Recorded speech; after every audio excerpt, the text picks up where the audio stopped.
ครับสบายดีพี่น้องปองปายไอ้ใส่ยิงกล่าวทักทายสบายดีพี่น้องไปทางฝั่งซ้ายสปปลาวโอ้อันนี้ยังเขียวอยู่กินไม่ได้พี่น้องทางโซนยุโรปและก็พี่น้องประเทศไทยบ้านเฮานะพี่น้องนะทักทายสบายดีพี่น้อง FC นะครับทั้งผู้ใหม่และก็ผู้เก่าอันนี้หวานเลยล่ะพี่น้องหัวเขายังเขียวอยู่เนาะเกรดพรีเมียมว่าโอ้ยเมื่อต้นมีอยู่10 หน่วยพี่น้องเลยทักทายสบายดีพี่น้องคู่คนนะครับขอบคุณขมกขอบเจอพี่น้องปองปายที่แวะมาเป็นกำลังแรงมกกำลังแรงใจดูยูเซอร์ผู้ไทยเรนูมื้อนี้เฮากันยังอยู่ที่โครงการ1,000,000,000เฮาแล้วพี่น้องเลย ตอนนี้นะครับตามที่ผมได้เอ็ดคลิปลงไปในมือก่อนเนาะนั่นก็คือขุดคลองไส้ไก่โครงการ1,000,000,000ได้1,000,000,000นะพี่น้องมันเป็นโครงการที่เฮาขุดเองเนาะเอ็ดเองกับมืออันนี้ก็ถือว่าเหลือแต่แต่งขอบกะเหลือน้อยหนึ่งแล้วก็ลงพื้นพี่น้องเลยปรับพื้นเนาะก็น่าจะเสร็จสมบูรณ์ในอีกมิซาอะไรคันเอสนะคันมีเอสแต่มีแล้วนะ เนาะผมก็พยายามแต่งขอบแต่ว่าผมมีได้เอสอันสั้นซิกลิกลงได้พี่น้องทางคางเนาะด้านข้างนั้นเราไม่ได้ทำแบบให้มันสั่นซิกลิกลงนะฮะ เข้าเจยนะพี่น้องเข้าเจยลง ตัวนี้ว่าละเลี้ยงปลาแน่หรือว่าเลี้ยงเลยเนี่ยยังมีหูจักอันเลี้ยงปลาผัดจักเลี้ยงปลาเพื่อนะยังมีหูจักพี่น้องเลยแต่ว่าอันนี้เอสไปก่อนนะพี่น้องเนาะก็คือขุดเองเนาะขุดเองลงมือเองแต่ว่ากระสั่งบกขันมาแล้วอันนี้กระชังบกนี่ว่าเราเอากุ้งมาลงเลยพี่น้องเลยตอนนี้ผมแซ่น้ำอยู่เนาะผมแซ่น้ำอยู่ผมซื้อมาจักละทุ่นท่านสำเร็จเดี๋ยวพี่น้องเลยซื้อในอันนั่นแหละแอปนั่นแหละสปีอะไรก็ว่าไปนะเบิ้งคือบางแท้กอบแก็บถือน้ำนักเนี่ยเรามีคิดตะบึบลงหมดป่าน้ำ791 บาทไปได้พี่น้อง3 คูณ3 เมตรคูณเมตรคูณ50แต่ผมตีจอมเฮาเนาะเอสห่างให้มันจอมเฮาแล้วก็ดึงให้มันขึ้นมาประมาณ60-70 เซนนะ ก็ประมาณนี้แหละใช่ปันพี่น้องเบิ่งเนาะโครงการ1,000,000,000แต่ตอนนี้ซื้อพันไว้อยู่ตอนนี้ เนาะในภาวะที่โลกในยุคปัจจุบันเนาะพี่น้องเนาะก็คือว่าอะไรเนาะตามที่เฮาเห็นภาวะนั่นแหละเขาจูดบังไฟเชื่อกันนะจูดบังไฟเชื่อกันมันมีน้ำโมนได้เนาะน้ำมันกับตอนนี้กับแถวบ้านตะดุยตอนค่อยไปเติมเมื่อนั้นน่ะเติมเต็มถังลิตรละ30เนาะแต่ว่าไปเติมเมื่อวานลิตรละ40แล้วปะโถไอ้ยะว่ะใส่เข้าไปเต็มถังแล้วเนาะน้ำมันนั้นดีเซลนะก็นั้นแหละพี่น้องเลยเขาก็ต้องหาเขาเรียกว่าหาแนวอยู่ในกินไว้เนาะมันว่ามีได้ดอกอันคงนี้ไทยกับยุไก่อยู่ดอกแต่ว่าผลกระทบ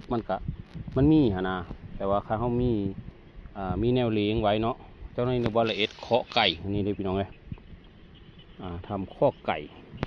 หรือว่าโลกไก่เนาะเอ็ดโลกไก่เงินนี่ไก่มาเลี้ยงแต่เก้าก็เลี้ยงอยู่ดอกเลี้ยงแต่ไก่จี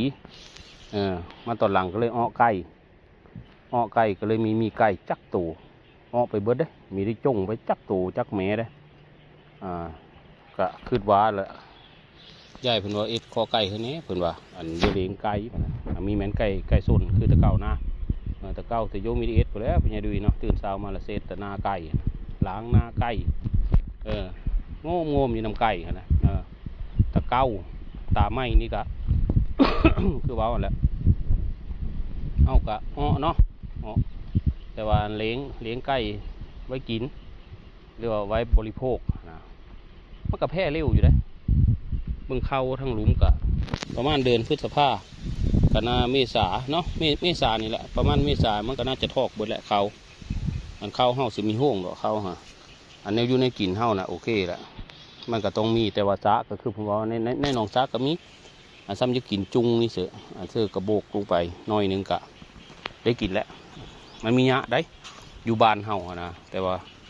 อันทางเพิ่นผูอันอยู่ทางอื่นทางไกลนี่ก็ห้างมดส้มนี่บอกว่าพี่น้องเนี่ยห้างมดส้มนี่ผมยังไม่ได้แย่ได้นี่มันไข่มันยังมีตรงไปเลยนะไข่มันอยู่ประมาณซ้ำข้าวสารนี่นะผมมังเบิ้งแล้วทีหนึ่งผมเจาะเบิ้งแล้วทีนึงอันอยู่ในก๊กมะม่วงอันนี้นะผมทั้งปีกายนี่นะ2 ห้างได้กิโลกว่าพอได้พี่น้องกิโลกว่าห้างมดส้มผมหลายพอผมเอามาเลี้ยงไว้ฮะเดี๋ยวอันนั้นผมเอามาเลี้ยงแล้วก็ปล่อยเงินไปเลย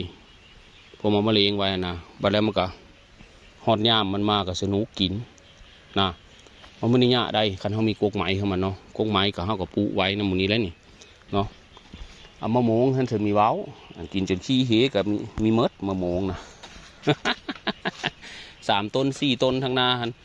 มะม่วง3 ฤดูตอนนี้อยู่ในขั้นตอนการม่าน้ำเนาะพี่น้องเนาะม่าน้ำได้มีเม้นมาผีได้ขันมาผีมันต้องซอยที่ซอยห่าง อันนี้มาน้ำเพื่อที่จะทำการ ก็เลยว่าหา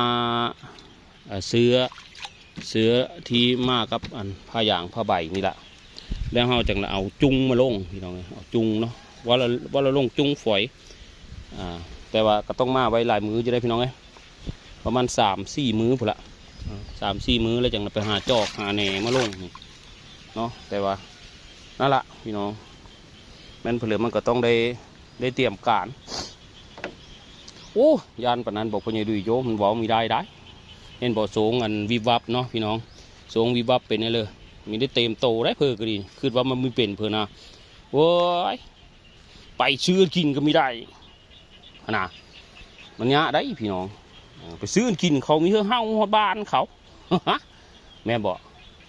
โสงวิบวับเฮาก็เคยมีประสบการณ์มาแล้วบัดทีนี้เฮาก็เลยมาในเมื่อ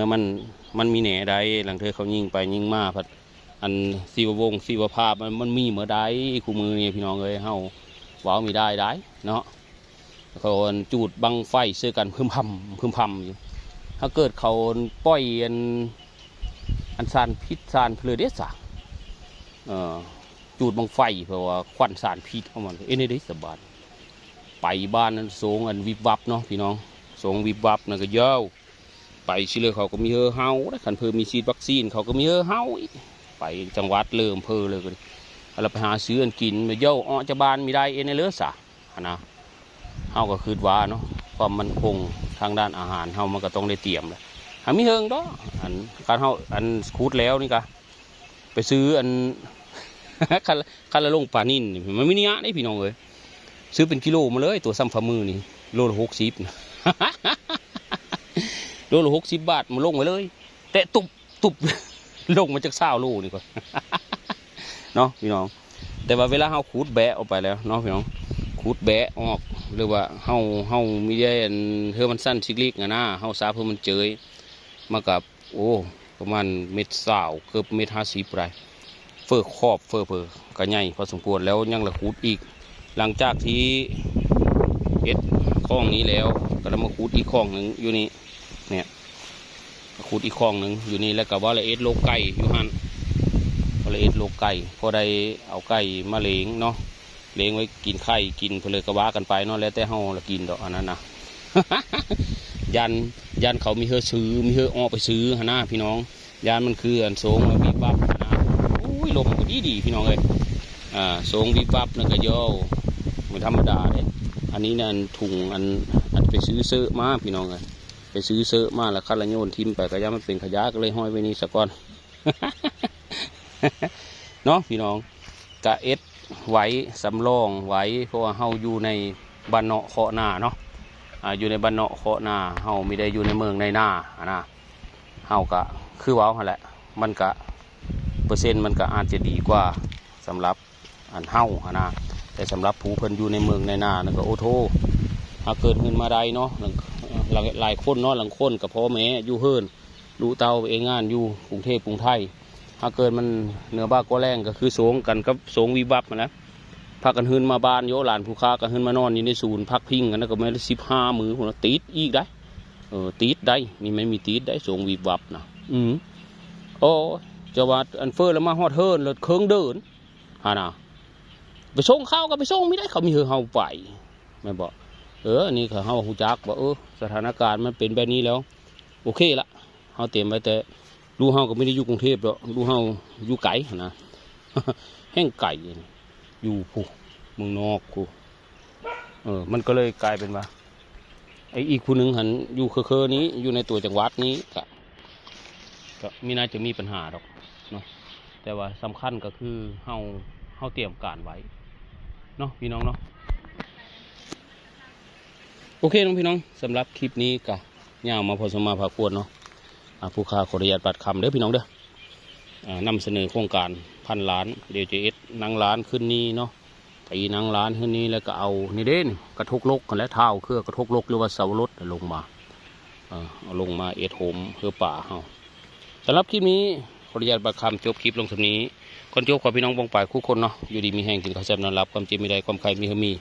คุณพระรักษาเทวดาคุ้มครองหาเงินได้มันๆกันคู่คนเนาะพี่น้องเนาะขอบคุณมากมายบ๊ายบายครับผม